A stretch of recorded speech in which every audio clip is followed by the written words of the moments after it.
Hi everyone. Good morning. Hope you're all well.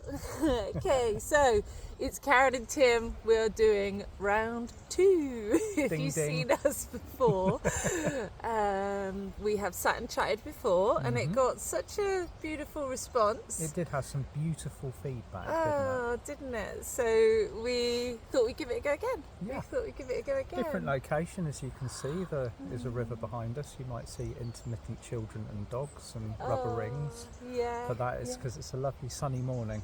It is beautiful up Yeah. here, and we got the play in the background, which Yeah. I love. Okay, so I as I'm with Tim, I have asked him if beautifully I can do a pull from his cards, and then we can chat about it. Yay. So these are yours and Miriam's. Have Miriam's. I said her name right? Yep, so this is Tim Wilde, Miriam Beck, with the artwork by the amazing Vivian of Lorient. You can see, if you haven't seen them already, they are available in English on my website. Ooh. Or jumping cards. There you go. Okay, so thank you. Right, jumping cards. Jumping card number 1. Pools of Amons. Okay. Where's the? Let's get this. Let it zoom in. Well, look. There we go. I love her Okay. artwork. It's amazing. Right, let's have a little read of that. So what's the card number? Number 10. Number 10. 10. Number 10. Page 35. The time has come. Your frequency has arisen and you can enter your room within the halls of Amantai. I'm going to say it. I'm going to pronounce it like that because otherwise Paul will tell me off. So what you find here is yours and is part of your ascension journey. The halls of Amenti, pronounced Amantai, are a vast cosmic library filled with wisdom and knowledge pertaining to all divine souls. That's you. Every recording for earthly, cosmic or interdimensional missions is stored here. Planetary knowledge and wisdom of the cosmic laws alongside the abilities of each individual are carefully placed within the libraries. Oh, that's So there you stunning. go. That's a good card. That's beautiful. It's a Thank good you, card. Tim. Do you know, I just see so much water and stuff going on there. Water and swells. I love it. Yeah. Thank you. So that's for all of you guys. That's for all of you. And do you know what? I did my first pull with these cards. Did you? What did you get? What do you think I got? Go on. Light body. I There straight you go. away my first pull with them, and I got light body, and I was like, of course I did. I loved it. Brilliant. Oh, so thank you for that. Because I was going to pull from them again this morning, and I was like, what's the point? Because I'll do it when I'm with you, which Yes. makes it even more special Yeah. to my heart. So Well, thank you. The halls of Amons, the halls of Amenti, Yeah. there's always been this kind of we obviously know about the Akashic records. Yeah. A lot of people are kind of like always neck deep in the Akashic records, and which are the recordings for everything that's occurred since human beings have first stepped upon this planet. But the halls of Amantai are where we record everything that we've achieved at a fifth dimensional frequency and over. So this is what we're now being required to recall and bring back, because it's basically our spiritual heritage, our gifts and our talents. Whereas if I'm working with the Akashic records, a lot of the time now it would be to tie up loose ends. Yeah. Dotting the I's, crossing the T's, closing down things that needed to be closed down in previous timelines, maybe bringing back some soul fragments or some energies that I left inadvertently, like we all do. And so it's a very useful place to be working with. Oh, thank you. Oh, my That's pleasure. gorgeous. That's My pleasure. gorgeous. I was just thinking that, like soul retrievals and That's stuff. the one. Yeah, I soul mean that retrievals. And funny enough, that's happening gorgeous. kind of almost off the bat at the moment. It's like we're not having to seek it, they're coming back to us. Our vibration Aren't is they? drawing that in. Yeah. And so all of a sudden we'll kind of like get this recollection or a memory or something will come back to us that we thought we'd never see again. Yeah. And it's a piece of energy that we handed over. Yeah. We all hand our power over. We've done it 1,000 times in this lifetime. We've done it countless times in other lifetimes. Imagine all of that coming back to you. That's what's happening at the moment.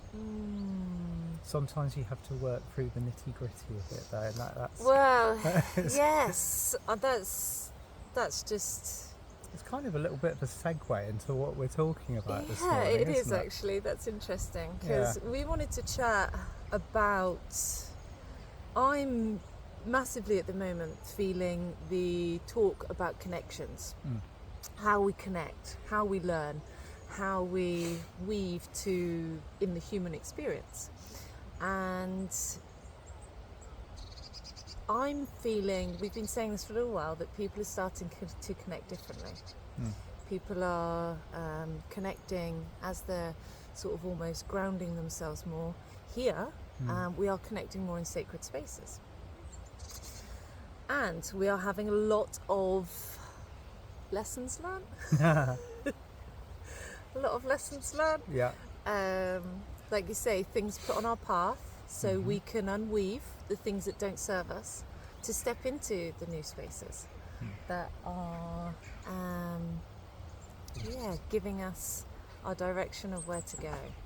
Well, one thing that I've noticed, and probably all of you lovely souls out there will also be aware of, and Karen, I know you're definitely aware of it, if you chirp up online about something like living in love, living in peace, living in harmony, being immune to the storm, being the calm eye at the centre of the hurricane, you get tested on it. So it and one thing that I'm noticing at the moment is that we are in a it's kind of a little bit like a boiling pot, the world at the moment. All of this light has come in. I mean, the Lion's Gate is kind of now officially closed. I think it's like closed for business. We're all integrating. It's been That was a fun one. It was a fun one, wasn't it?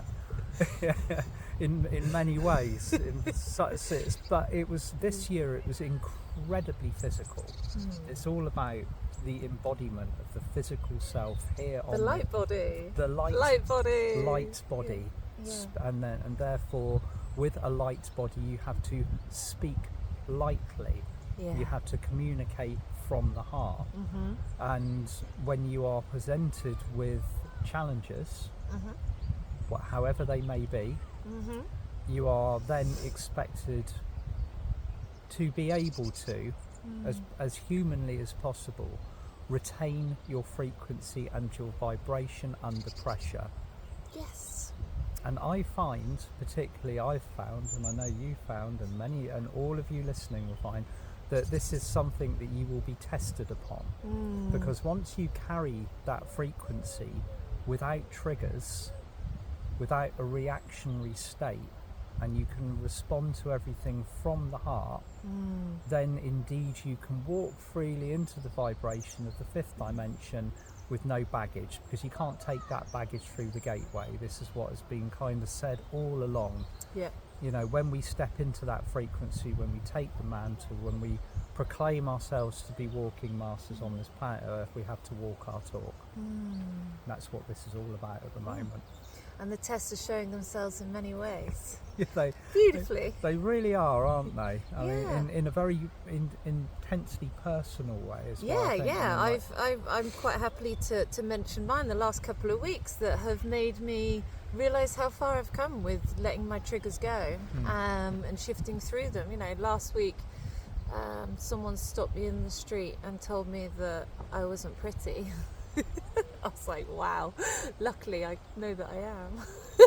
But because of my hair, he just said, yeah, I wasn't pretty because of my hair. And I was like, okay, why are you talking to me? The whole thing confused me. But anyway, and then a few days ago, someone decided to just smash my front windscreen whilst I was driving along. They threw something big, piece of wood at me. So after we'd finished training, wasn't it? Yeah, after we Monday finished night. training. So how I had to deal with them? Okay, well, I kind of took myself out of both of the situations. I was like, I can stand here and argue or upset my light body with the frequency that they're trying to almost throw at me, or I can remain who I am, take myself safely away from the situation, and then deal with what my nervous system needs to deal with afterwards, because heightened in the moment is not going to help. No. And I didn't want to entertain the frequencies of what people were trying to project, throw at me. So yeah, both of them weren't nice and were but I also understand that people are in their spaces and that's their thing. So you have to let them have that. And I also understand that. Thank you for showing me how far I have evolved or changed. And I think this is it. People are getting these lessons all the time now. They're coming through. And it's about learning how to be a warrior. Is it a warrior to stand there and fight with someone to match that negative warrior, yes, energy? Or is it a warrior as standing in your heart, head up still, light body, okay, I'm going to shift and just work with myself through this part? I think that's such a perfect explanation for it, but it's also a shining example of where people are on the frequency spectrum at the moment. I mean, people are. I'm noticing that the outside world is very triggered, particularly here in the UK. We have a lot of volatility within the field within the UK. People are feeling almost as if it is their right, divine or otherwise, to just say whatever's on their mind, and also to act upon the deepest triggers that are coming to the surface at the moment. And these are two examples here. When you have somebody that is lashing out violently, it could have been your car, it could have been the car afterwards, it could have been the car after that. It could, I think in one way, if you look at it from a higher perspective, maybe it was lucky that it was you and not some elderly person, because somebody's window was going in. And so if you look at it from that perspective, and how maybe they knew I like trees. Maybe that's they why did. they It's threw like, a tree at me. I'll have that piece of wood, thank you very much. It's like, maybe they knew I like, have a piece of tree. Yeah, straight from my windscreen. Not that I say that doing that is, obviously it was not nice experience at all, but I try and think, what does the universe want me to learn here? And see. Exactly. So that is a week of triggers, and I'll also be very honest about mine. I've been in a long existing wrangle with the powers that were in this country, who do like thoroughly investigating how we make a living, how we earn a living, and this has been going on for nearly 2 years now. I won't go into details just in case anything kind of like anything's online and visible, but that particular trigger has moved me into a space where, first of all, you feel the survival instinct. You feel that natural kind of trigger. How do I defend myself? How do I react? Fight, flight. And body. For me, I've got a lot of warrior energy. It will snap into place immediately. And how do I defend myself? How do I defend what's mine? And that fire rises. Territorial? Absolutely. See, it can be a positive, can't it? This is the warrior and the used how correctly. you use it. Used correctly, it's perfect. But when you're in fear for your survival, your frequency drops, and it drops like a stone. So I was speaking to Merlin about this last night, and he just said to me, "What have you been teaching? What have you been teaching for the last week, month, year, 2 years?" It's about being the love at the eye of the storm, the calm at the eye of the storm. How are you going to deal with this situation from a higher perspective? So this morning I built a grid, and I put everything to do with this into that grid, and I filled it with the flame of adoration, created a positive spell, and now I'm going to let the universe and the Intergalactic Council and the Board of Karma deal with it. and we'll see what happens on the highest timeline. So Beautiful. if this is being presented to myself, if situations like this are being presented to Karen, they will also be presented to you. How do we deal with adversity, pressure, tests, initiations, dark night of the soul, when they are thrown at us, which they inevitably will be? Literally. So it's all about retaining that new divine warrior template, which you're all about. I've certainly bringing this through, Karen. So I kind of want to do, warrior. And so we get the examples for what we need to be acting upon so viscerally now. It's not all talk in a workshop on a Sunday. This is the really real show. That's a quote from The Crow, 1994. It's the really real show. It's the really real world, you know. I remember. Did we mention that film last time? Might have done. It's going to be our thing. Yeah, The Crow, 1994, the original one with Brandon Lee and that. Great film. Brilliant movie. I think we said that last time too. Yeah, may well have done. Or maybe that was just a conversation of us. Conversation on another timeline, maybe. Oh, yeah.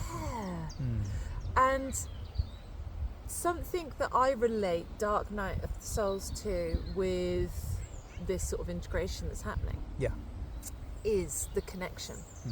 Because I almost feel that when these things are happening, when you're in these times of, if you want to see them as struggles or see them as challenges, I almost feel you can either isolate yourself away from everybody, or you can connect and reach out to the help and support that you need.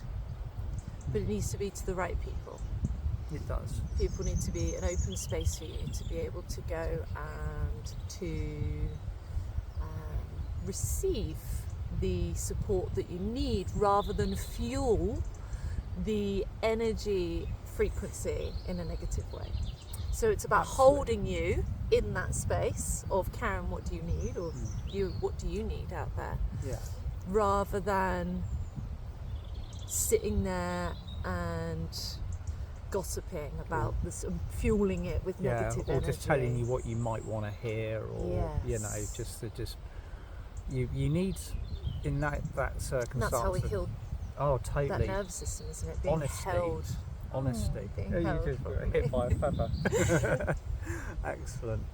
So it's about having somebody who is grounded in that authenticity and will maybe tell you something that you might not want to hear at the time. Yep. You know, an alternative pathway, a different solution.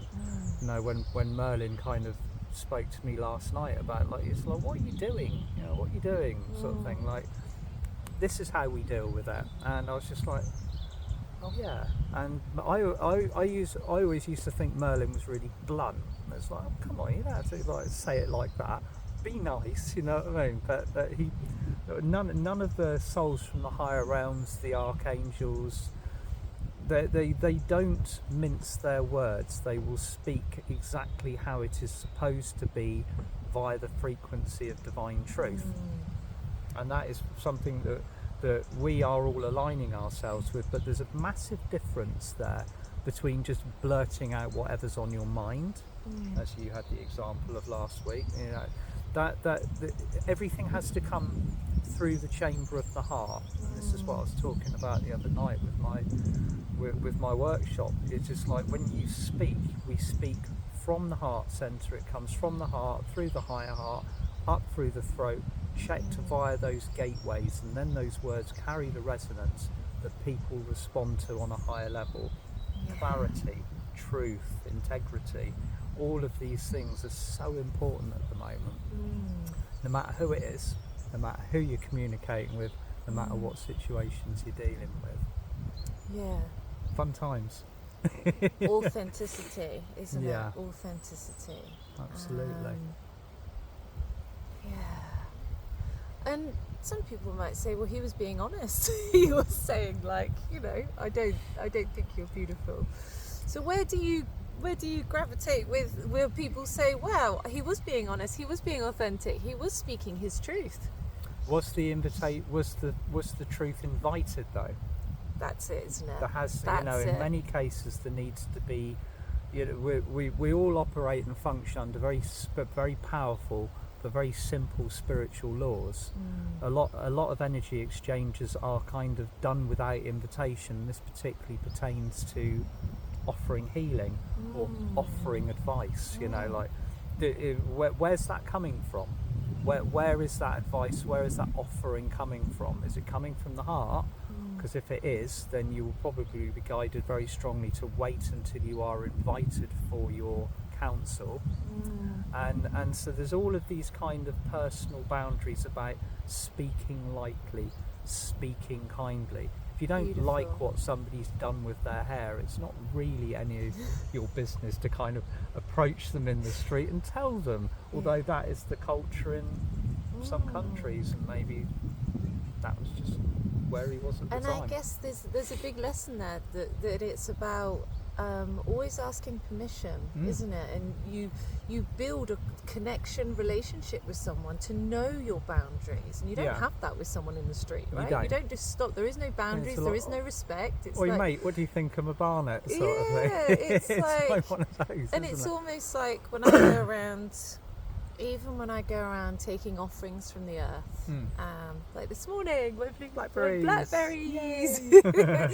So all the feathers I pick up, or any rocks, I ask the Mother Earth, is it okay if I take these? It's permission giving, isn't it? It's not about thinking, is it ego if you just go around and think everything is mine? Everything's mine. I'm okay to say and be how I want. Is that ego? Do you know what? Unhealthy ego, because we all have an ego. Again, it's like ego is your amigo. This is a lot of the time we've been taught that the ego must be banished. Anybody who's telling you that they are egoless upon this pathway is telling you porkies, basically, because even the ascended masters in the higher realms, as far as up as the 9th dimension, serving on the Intergalactic Council, anybody who's been to Earth will have the vestiges of an ego. It's like a badge of honour. It's like a big smiley face going, I've been to Earth, you never lose that once you've been here and you've worked in this dimension and been privy to the variety of lessons that human beings going through Earth School have. Of course, versions of it live in other spaces, but there's a very specific kind of ego has been the premise of all of our lessons. Everything. And it was what also made Earth School for the last 10,000 years such an intense place to live when combined with the polarity of free will and ego mixed together with the not so divine masculine energy is what made this space so tough to be in for incarnation after incarnation.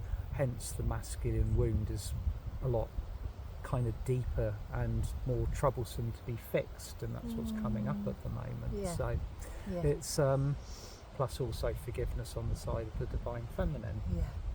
Big complicated subject there. I was going to say, can we move on to maybe feminine and masculine? Talk? Definitely. Do you need more cacao? Absolutely. Okay? Thank you. I'm always up for a bit more. Thank you, Mama Cacao. Bless you. So,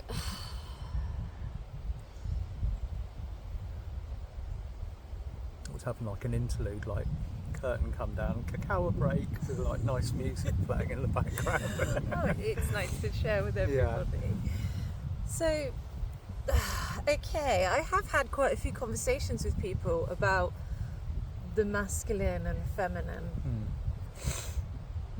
Sometimes it's a battle out there, sometimes it's a really positive conversation. I find it really interesting to get everybody's perspective on it.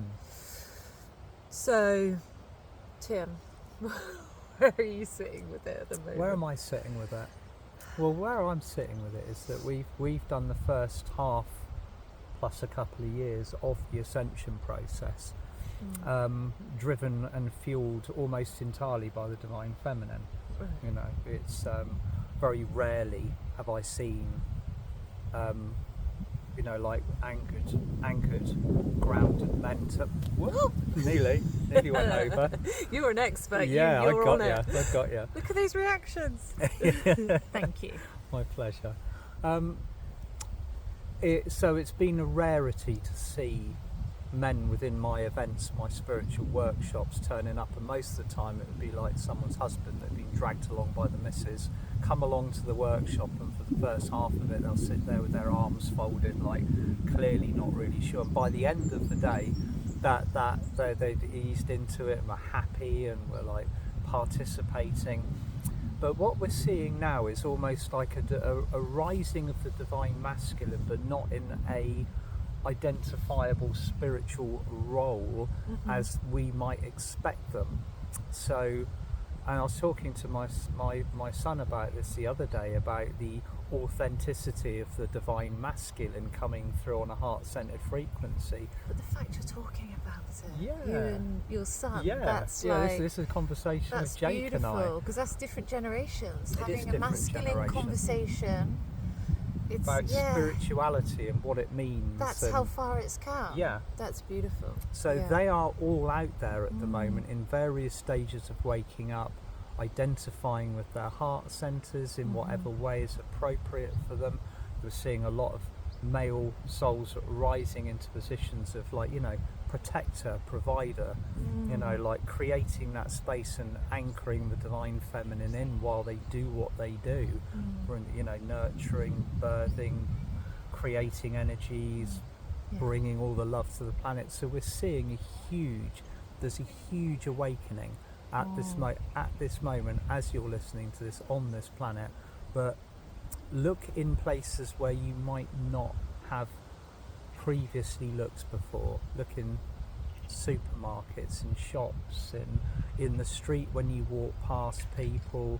If you are looking for those points of light, you will inevitably find them, but they are occupying almost what we would call everyday roles. So spirituality on this world, as I see it in the future, divine masculine, divine feminine, is going to be much more grounded than we would have expected it to be. It's just going to be a good planet full of high frequency stuff, and that's where we need to. That's where we need to be with it. You know, more than anything else, we just need authenticity. People who are prepared to do the work, and change this world by frequency and vibration and action, rather than roaring angrily about, you know, what atrocities are going on in the news and who said this and who's made this law and all the other things that people are getting very triggered about, because you can see the counter reaction to the rise in frequency.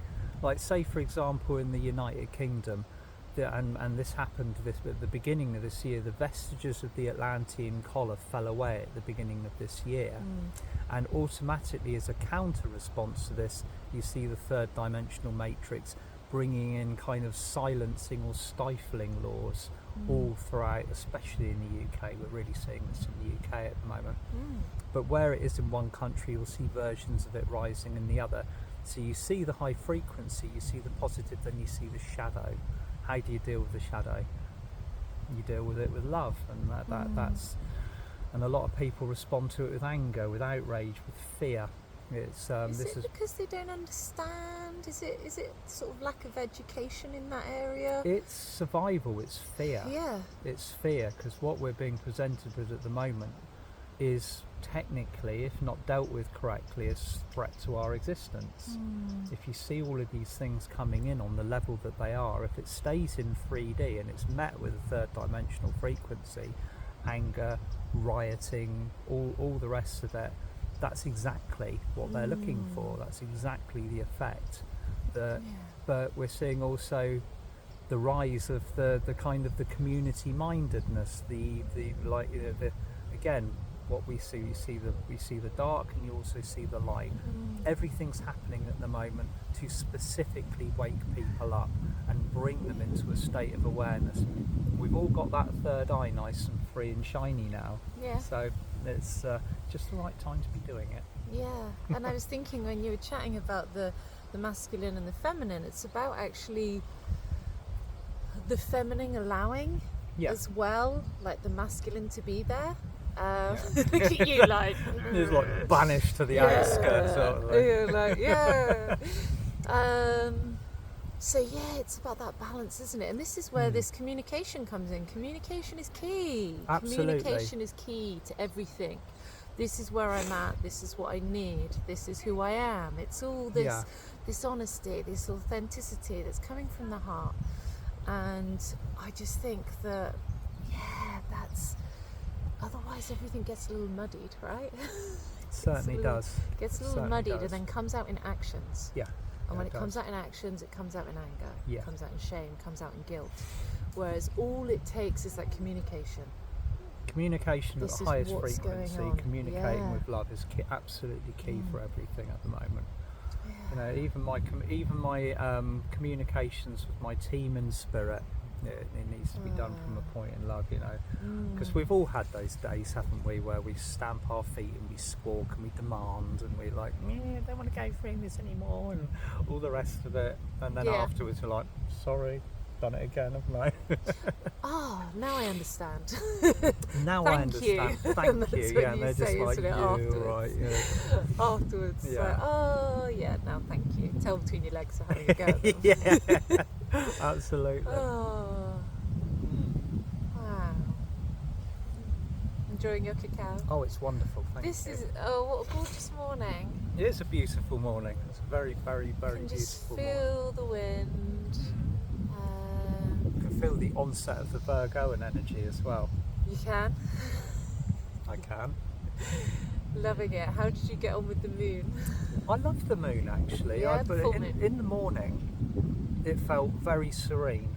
Okay. I thought, hang on, it's not going to stay like that, is it? And it didn't. Over the course of the day, it felt like someone was turning the wattage on the microwave up and up and up, and the molecules are like kind of moving faster and faster. Okay. So by the time it peaked, it felt like it said it was going to, like it was predicted on the tin, sort of thing. Rare blue supermoon, and it was very fizzy, very fizzy. I enjoyed it anyway. Did you? Yeah, I woke up with a superpower. You know, when you wake, because that was the day that I said to you, and I had I do a little bit of writing at the moment, and I was like, I've got writer's block, help me out, what do I need? You know, tapped into that masculine support. And then that was the day before, wasn't it? And then obviously the moon appeared after, you know, our conversation the next day, and then Cacao. I was off.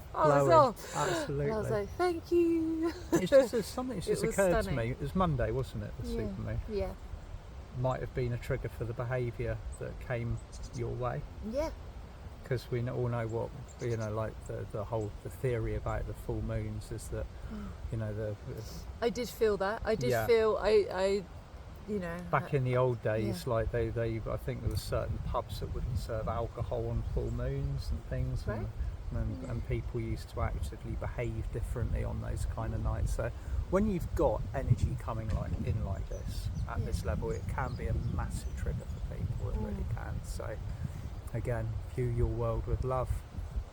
And view what's going on around like that. Have the understanding that there is, you know, that things affect you in all directions. Yeah, they do. Things affect you. Your environment of every element affect you. So this is why it's so important to have awareness and watch yourself within your light body, and have understanding and learning off each other. What can I learn here? What can I learn here? I think sometimes when people go through dark nights of the soul, people feel like they have to almost do it on their own. I used to. Really? I used to really feel that. I used to kind of retreat, because not only, I think things have changed actually, Karen. I think like the way that we used to be presented with dark nights of the soul are very different to they are now, because we were kind of going through that period where we were tested on our ability to deal with an uncomfortable space on our own, without clamouring for help or attention or reaching out. But that is no longer the case. We're now required to communicate from the heart and speak about it, and the support is here. So it's almost like at the halfway point through the Ascension process, again the template changed on how we receive our initiations. Maybe I'm in a different space from you, because I'm seeing it as I see quite a few people isolating from the panic of the rising. Yes. So I'm seeing people like, come on, let's communicate, let's heart to heart. But I'm also feeling that people are and being on your own and figuring out is a blessing. It really is. But you do get answers through communicating as well, and learning. It's okay to own that you don't know everything. It's okay to say, I don't know everything and I'm still learning. You'll forever be doing that. Oh, totally. I do think there is a specific part of our various stages of awakening that does require us to step back and to isolate. Yeah. And it's also a very understandable reaction to the way that the world is at the moment, to want to withdraw from it, because you will recognise acutely that it is not your frequency out there. But how do you deal with that if your energy and your emotions are raw and you're healing from something? Sometimes retreating is the thing to do. Yeah. It's the thing to do. I live in my hobbit house anyway, so I didn't know. I was actually unaware, apart from feeling it, I was actually unaware of the stuff that's happening out there, the riots and stuff, until a couple of people have informed me, since I was like, what's kind of going on with the energies out there. So I think you're a bit more in tune with actually what's going on in that world as well, whereas I'm a little bit more already in my... I do thoroughly recommend absolutely unplugging from all media sources, if possible. I mean, the way that I've functioned for the last 4 years, unless they're watching us. Yeah, of course. Unless it's a positive. Yeah. Right? Yeah, it's I mean, I'm talking about the drivel that's kind of projected from the TV screen, and negative social media that is designed specifically to drop your frequency. As I've always advised, always find somebody that resonates with you, something that makes your heart light up. You'll know when information is correct for you, and stick with that. If my litmus test for this is always, does it give you a sense of love or understanding, or does it inspire fear and anger?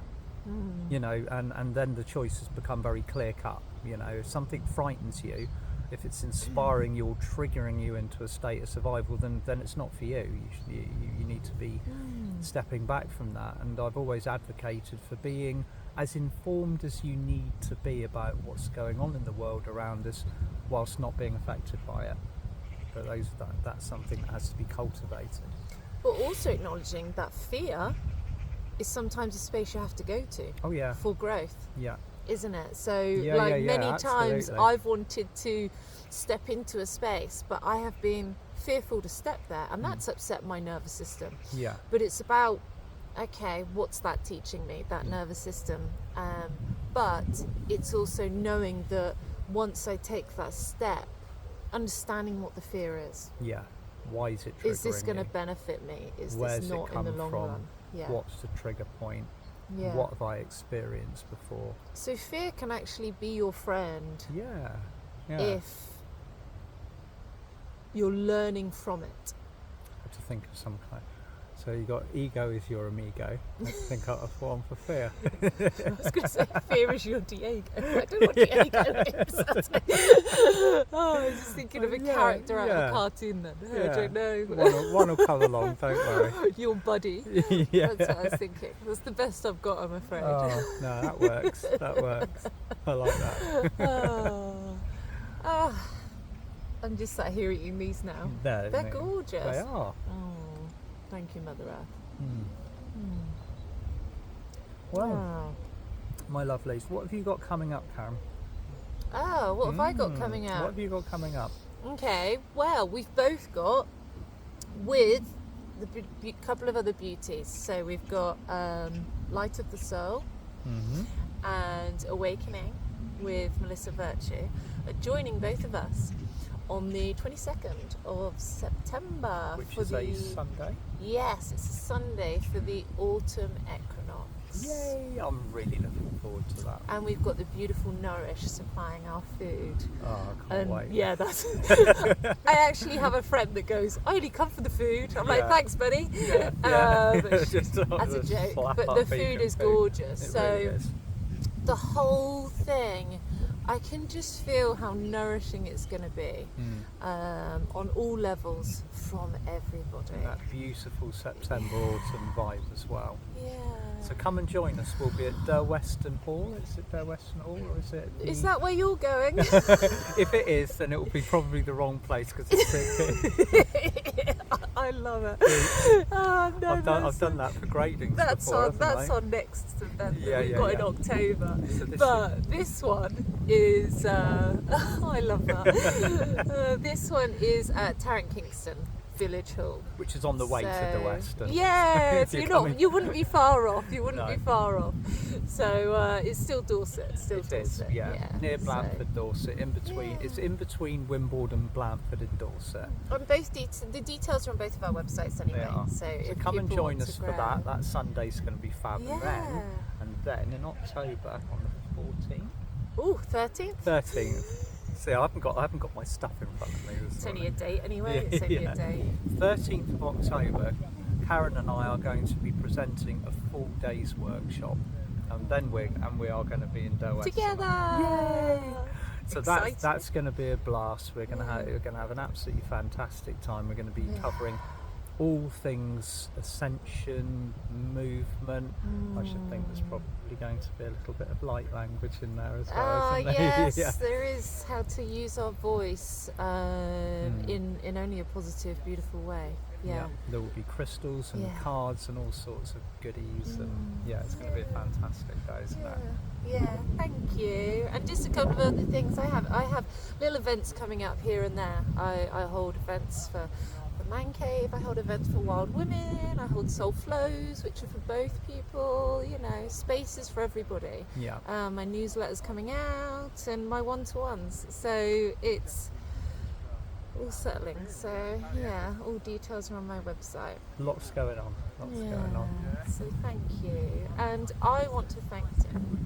Thank you so much. Thank you, Karen. It's been an absolute pleasure again. Thank you for being here, as always. And I suspect we're going to sit and chill and cacao a little longer by the river.